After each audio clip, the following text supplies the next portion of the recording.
You have surely heard the old maxim that in the fog of war, the first casualty is the truth. You've heard it because it tends to be true.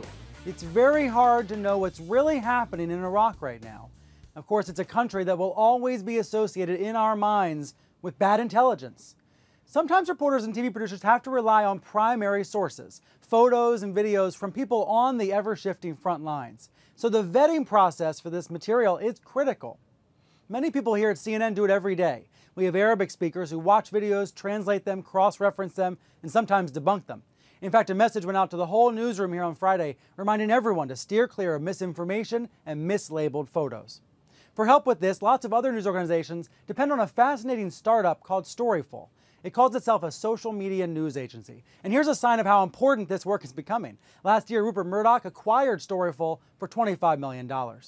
They have been busy there debunking insurgent propaganda from Iraq, and I want you to hear how. So let me bring in David Clinch, executive editor of Storyful. He was previously a senior international editor here at CNN.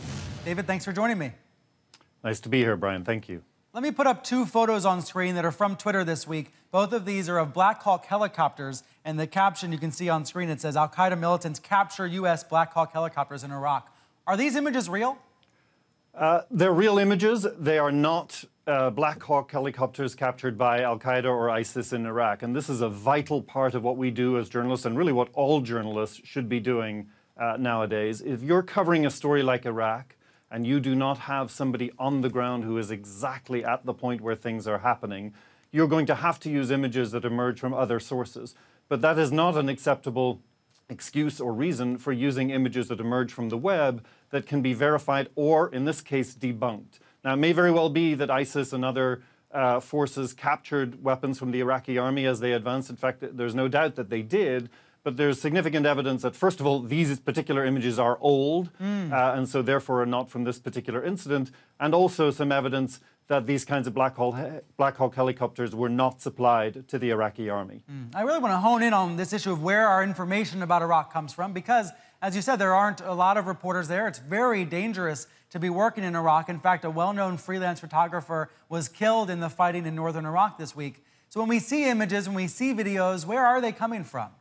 Well, there are a number of sources where images can come from. Of course, these activists or extremists put out their own videos. But of course, our motto at Storyful is always trust but verify. In fact, I would go even further than that, is don't trust and verify everything. Because no matter where the content comes from, whether it's the Iraqi government, which has been putting out videos of airstrikes, whether it's these extremists that post videos and circulate images, we've already seen that some of those can be debunked, or whether it's the US military or anybody else, or local freelancers, all of that is content that is worth looking at, and in some cases can play an important part in telling the story. Tell me what steps you take then to verify or to debunk these images. Well, that's the important thing, is you look at these images and you make absolutely sure that you look at every aspect of it, not just technically looking at whether the video is old or images are old or whether there's anything in the video itself that may have been manipulated, but does it correspond to other information that you have?